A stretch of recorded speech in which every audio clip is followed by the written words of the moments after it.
حویلی کے اندر میں اکیلا جاؤں گا، میں اپنی دونوں گنیں بھی تمہارے پاس چھوڑ کر جاؤں گا۔ میں نے سرد لہجے میں کہا، اگر یہ کوئی گستاخی کرتا تو میں اس کی بندوق چھین کر اسی کی کھوپڑی اڑا دیتا۔ حسب توقع ظہیر کافی مضطرب تھا، بولا خیریت تو ہے بھائی، کہاں پھنس گئے تھے؟ 1.5 گھنٹہ ہونے والا ہے، میں تو اندر گھسنے کا ارادہ کر ہی رہا تھا۔ رات بہت سرد تھی۔ جیپ کے سامنے کے کھلے حصے سے آنے والی ہوا کے یخ تھپیڑے مزاج پوچھ رہے تھے، لیکن میرا دماغ مانک سے ہونے والی گفتگو میں الجھا ہوا تھا۔ تینوں کشمیری لڑکیوں میں سے بڑی کا ہاتھ سے نکل جانا مجھے رہ رہ کر اذیت دے رہا تھا۔ خدا جانے وہ مظلوم کس حال میں ہوگی، کن درندوں کے ہاتھوں میں کھلونا بنی ہوگی۔ ادھر اس کے بارے میں مانک کے زبان بند رکھنے پر مجھے رہ رہ کر تیش آ رہا تھا۔ اسی ادھیڑ بن میں جانے کب ہم شانتی استھان کے سامنے پہنچ گئے۔ میں نے جیپ کھڑی کی اور رندھیر کو اس کے ٹھکانے کی طرف روانہ کر کے خود پیدل ظہیر والے مسافر خانے کی طرف چل دیا۔ میں نے اسے کمرے سے بلوایا اور ایک طرف چل دیا۔ قریب ہی واقع مچھلی سے تواضع کرنے والی ایک توام گاہ میں ایک الگ تھلگ گوشے میں بیٹھ کر میں نے امرتسری انداز میں تلی ہوئی روہو مچھلی کا آرڈر دیا۔ بیرے کے رخصت ہوتے ہی ظہیر نے بےتاب لہجے میں پیش رفت کا پوچھا۔ میں نے اسے تفصیل سے پوری بات بتائی۔ میں جانتا تھا کہ اپنی کشمیری بہن کے بارے میں بری خبر سن کر وہ دکھی اور مشتعل ہو جائے گا۔ میں نے اسے بمشکل ٹھنڈا کیا۔ میں نے اسے دھیمے لہجے میں سمجھایا اور کہا، ظہیر بھیا، میں نے بتایا تھا نا کہ معاملہ بہت نازک ہے۔ ان بدماشوں کا اثر و رسوخ ہمارے اندازوں سے کہیں بڑھ کر ہے۔ اگر یہ لوگ ذرا سے بھی مشکوک ہو گئے تو نہ صرف ہمیں اپنی جان کے لالے پڑ جائیں گے، بلکہ باقی دونوں بچیوں کو آزادی دلانا بھی مشکل ہو جائے گا۔ پہلے یہ کام بخیر و خوبی نمٹ جائے، پھر بڑی والی بہن کو بازیاب کروانے کی بھی کوئی صورت نکالنے کی کوشش کریں گے۔ تب تک ہمیں تحمل سے کام لینا ہوگا۔ ظہیر نے کہا، ٹھیک ہے، جو آپ کا حکم، ورنہ میری تو یہ رائے ہے کہ اس مانک کی گردن پکڑ کر ایسی پھینٹی لگائیں کہ وہ خود بخود سچ اگلنے پر مجبور ہو جائے۔ میں نے اسے تسلی دی اور کہا، یار مجھے تمہاری اس رائے سے کوئی اختلاف نہیں، میں خود بھی اس خبیث دلال کو مزہ چکھانا چاہتا ہوں، لیکن اس کی تحویل میں موجود دونوں بہنوں کو بخیر و عافیت رہا کروا کے محفوظ ٹھکانے پر پہنچانے کے بعد میں نے کہا نا کہ ہمیں بہت طاقتور دشمن کا سامنا ہے۔ ساری سرکاری مشینری اس کے اشارے پر ناچتی ہے، ہم کوئی خطرہ مول نہیں لے سکتے۔ ظہیر نے اس بات میں گردن ہلائی، بولا ٹھیک ہے، اچھا یہ بتائیں کیا کل میں بھی آپ کے ساتھ ناری نکیتن جاؤں گا؟ میں نے کہا ہاں، لیکن میں چاہتا ہوں کہ جہاں تک ممکن ہو تمہیں ان کی نظروں سے دور رکھوں، لہٰذا تم جیپ کے عقبی حصے میں چھپے رہو گے۔ حویلی کے اندر میں اکیلا جاؤں گا، میں اپنی دونوں گنیں بھی تمہارے پاس چھوڑ کر جاؤں گا۔ ہو سکتا ہے اندر جاتے ہوئے میری تلاشی لی جائے۔ اگر میں بہت دیر تک واپس نہ آؤں یا تمہیں کوئی واضح گڑبڑ محسوس ہو تو تم اپنے طور پر مناسب کارروائی کرنے کے لیے آزاد ہوگے۔ ظہیر نے میری بات سے اتفاق کیا۔ اس دوران ہم امرتسری مچھلی کے بے پناہ لذیذ ذائقے سے لطف اندوز ہوتے رہے۔ اسے لگ بھگ لاہوری مچھلی کے انداز میں ہی 2 بار تلا گیا تھا اور وہ اسی طرح کرکری اور مہکدار تھی۔ مچھلی والے کے مطابق اس کی مچھلی کی دور دور تک شہرت تھی اور امبالے، راجپورہ اور سمانا سے بھی لوگ اس کی مچھلی کھانے آتے تھے۔ صبح کے لیے لاہ عمل طے کر کے ظہیر کو اس کے ٹھکانے کی طرف روانہ کرنے کے بعد میں شانتی استھان پہنچا تو وہاں معیوب شبانہ سرگرمیوں کا باقاعدہ آغاز ہو چکا تھا۔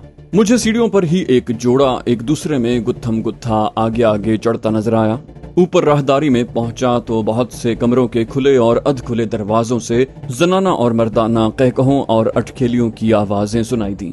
میں اپنے کمرے کے دروازے کا قفل کھولنے ہی والا تھا کہ سامنے والے کمرے کا دروازہ کھلا اور حجاب سے آری حلیے میں ایک جوان سال اور تنومند عورت نے باہر جھانک کر ایک گندی گالی کے ساتھ رندھیر کو آواز دی اور پھر مجھے دیکھ کر بےہودگی سے آنکھ دبائی۔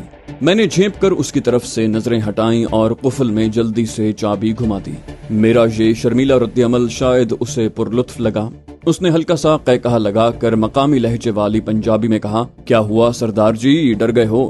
اکیلاپن دور کرنے کے لیے آ جاؤں؟ میں نے اپنی طرف سے دلیری دکھاتے ہوئے پر اعتماد لہجے میں کہا، اور جو تیرے پیچھے کمرے میں تیرا گینڈے نما خریدار پلنگ پر پڑا ہے اس کا کیا کرو گی؟ میں نے بات کر کے شاید اس کی دلی خواہش پوری کر دی تھی۔ اس نے ایک شرمناک جملہ اچھال کر بتایا کہ اس کا وہ خریدار اب صبح تک کے لیے انٹا غفیل ہو چکا ہے اور وہ میری خدمت کے لیے دستیاب ہے۔ اس سے پہلے کہ میں اس سے جان چھڑانے کے لیے کوئی ہیلا تلاش کرتا، رندھیر وہاں پہنچ گیا۔ اس نے اس عورت کو ڈپٹ کر میری جان چھوڑنے اور واپس کمرے میں جانے کو کہا۔ وہ رندھیر کو مغلظات سناتی واپس کمرے میں چلی گئی۔ میں نے رندھیر کی طرف سے دارو وغیرہ کی پیشکش مسترد کر کے کمرے کا دروازہ اندر سے بند کر لیا۔ البتہ نیند گہری ہونے تک مجھے اندیشہ ستاتا رہا کہ بے شرمی سے مجھے دعوت گناہ دینے والی وہ عورت کسی بھی وقت دروازہ کھٹکھٹا سکتی ہے۔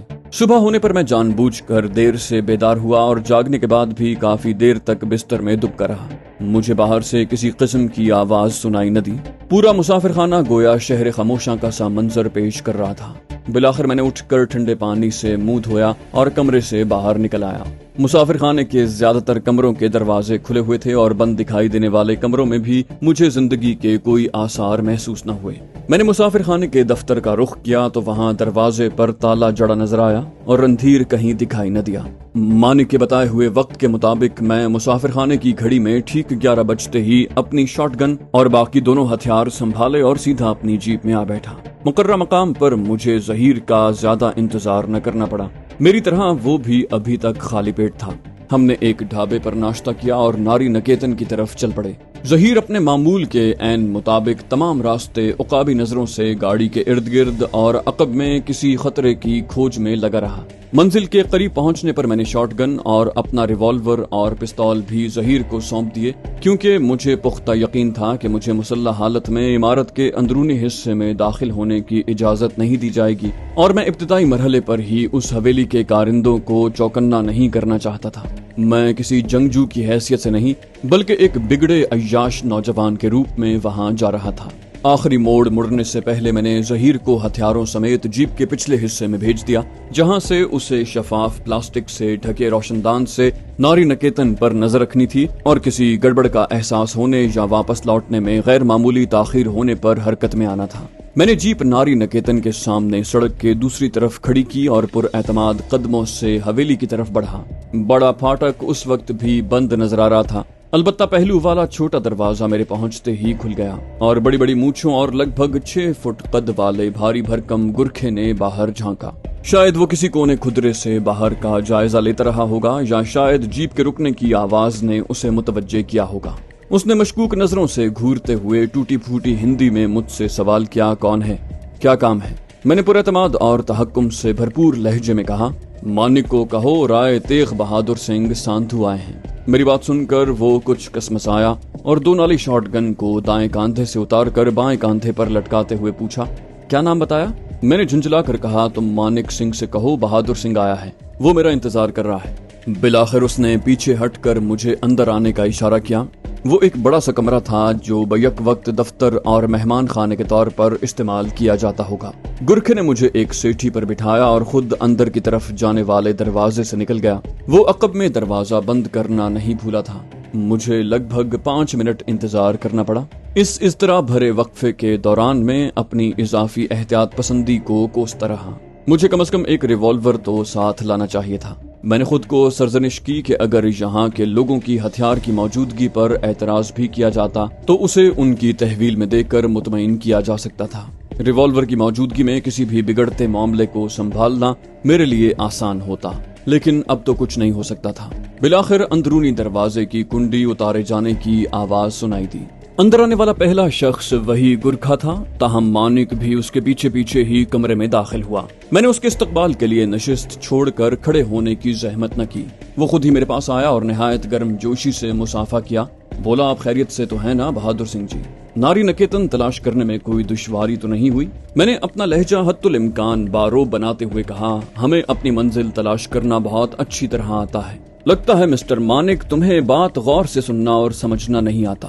آخری الفاظ ادا کرتے ہوئے میرے لہجے میں طنز اور تنبیہ کی آمیزش تھی۔ میری بات سن کر وہ چونکا۔ بولا، یہ آپ کیوں کہہ رہے ہیں سردار جی؟ کیا اس گرکھے نے کوئی گستاخی کر دی؟ میں نے سرد لہجے میں کہا، اگر یہ کوئی گستاخی کرتا تو میں اس کی بندوق چھین کر اسی کی کھوپڑی اڑا دیتا اور اس کی موت کے ذمہ دار تم ہوتے۔